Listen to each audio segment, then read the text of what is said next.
এই ধরনের ইন্টারভিউ নিয়ে আর কি করবেন? এখন আমরা যদি আমাদের ভিতর দেন, আমাদের মাল তো নাই, এগুলো ছাই দেখবো এখন, ছাই মালের জায়গায় ছাই, জাস্ট একটা খাম খেলে এবং গাফলেতির জন্য। বায়াররা যারা ইনভেস্ট করবে এরা মনে হয় না যে আর এখানে সহজে আসবে, কারণ এত বড় দুর্ঘটনা আমার মনে হয় বাংলাদেশের ইতিহাসে প্রথম, বিশেষ করে এয়ারপোর্ট এরিয়ায়।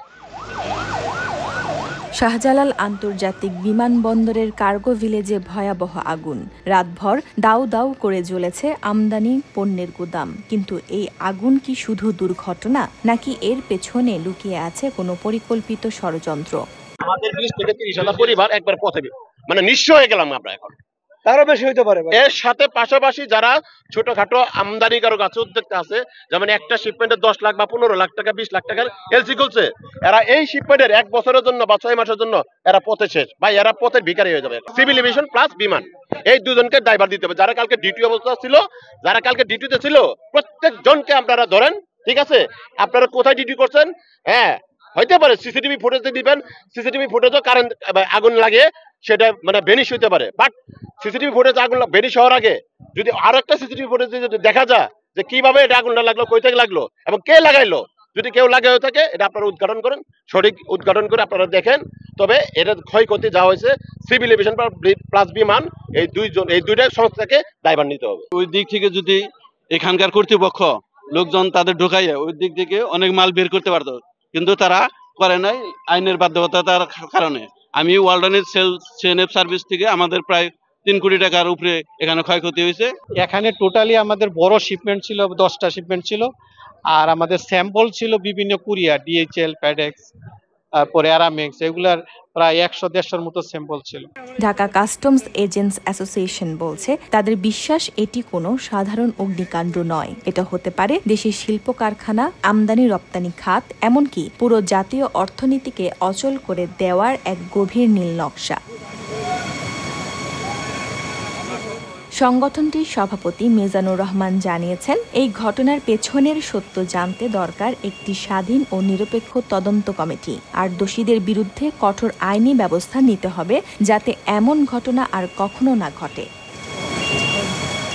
তারা বলছে, আমদানি পণ্যের গুদামে থাকা সব পণ্য ভস্মীভূত, যা দেশের ব্যবসায়ীদের জন্য এক ভয়াবহ ক্ষতি। সিভিল এভিয়েশন ও ফায়ার সার্ভিস সময় মতো না পৌঁছানোয় ক্ষয়ক্ষতি বেড়েছে বহুগুণে। কেন ঢুকতে দেয় না, এখানে হয়তো তারা চিন্তা করছে এখানে একটা সিকিউরিটির ইস্যু থাকতে পারে, যে অনেক সময় আগুন লাগলে লোকজন বিভিন্ন দিক দিয়ে আসে, সেখানে হয়তো চুরির কোনো সম্ভাবনা থাকতে পারে, হয়তো তাদের কোনো মানে ডিরেকশন আছে, এই জন্য হয়তো ঢুকতে দেয় নাই। ফায়ার সার্ভিস ছিল, এদের ফায়ার সার্ভিসটা হয়তো স্ট্রং না, ফায়ার সার্ভিসকে কল দিছে, হয়তো তারা স্ট্রংলি আসতে পারে নাই, টাইমলি আসতে পারে নাই, লেট করছে আসতে। ওনাদেরকে ঢুকতে দেয় না, সিভিল এভিয়েশন বিমান ওনাদেরকে ঢুকতে, ওনাদের পারমিশন না দিলে ওনারা ঢুকতে পারবে না। এখন এটা তো সিভিল এভিয়েশন এবং বিমানের কেস, ওনারা তো ওনাদেরকে ঢুকতে দেয়নি। হ্যাঁ, কিছুটা রিডিউস হয়তো এত নষ্ট হতো না, পুরো বিল্ডিং পুড়ে গেছে, হয়তো বা সামান্য কিছু ক্ষতি হতো। বাংলাদেশ বিশাল একটা অর্থনৈতিক ভাবে একটা ধ্বংস দিকে গেছে, এবং বহির্বিশ্ব থেকে অ্যাকচুয়ালি এই যে দুর্ঘটনা ঘটলো বা ইচ্ছাকৃত হোক বা অনিচ্ছাকৃত হোক, এটা কিন্তু খুব সহজে নিয়ন্ত্রণ করা যেত। কিন্তু এখানে সিভিল এভিয়েশন এবং আমাদের বাংলাদেশ বিমান হ্যান্ডলিং এজেন্ট যারা আছেন, ওনারা যদি তৎপর হতেন, সঙ্গে সঙ্গে অ্যাটলিস্ট যেখানে অলমোস্ট ধ্বংস হয়ে গেছে কিছুটা হলেও নিয়ন্ত্রণে আসতো। এখন দেখা গেছে অলমোস্ট 90 থেকে 95% শেষ হয়ে গেছে। এর দায়ভার নিতে হবে একমাত্র সিভিল এভিয়েশন এবং বাংলাদেশ বিমান হ্যান্ডলিং এজেন্টকে, কেননা তাদের নিজস্ব ফায়ার সার্ভিস আছে, পাশাপাশি আমাদের 37টা ইউনিট আসছে, তারা কেন নিয়ন্ত্রণ করতে পারল না সহজে? বায়াররা যারা ইনভেস্ট করবে এরা মনে হয় না যে আর এখানে সহজে আসবে, কারণ এত বড় দুর্ঘটনা আমার মনে হয় বাংলাদেশের ইতিহাসে প্রথম, বিশেষ করে এয়ারপোর্ট এরিয়ায়। আর একটা কান্ট্রিকে রিপ্রেজেন্ট করে এয়ারপোর্ট, কারণ ওয়ার্ল্ডের রিপ্রেজেন্ট করে এয়ারপোর্ট, সেই এয়ারপোর্টকে একটা সামান্য আগুনে পুরা ইম্পোর্ট সেকশন সব শেষ হয়ে গেছে। তাই প্রশ্ন উঠছে, কার্গো ভিলেজের আগুন দুর্ঘটনা নাকি পরিকল্পিত অর্থনৈতিক নাশকতা?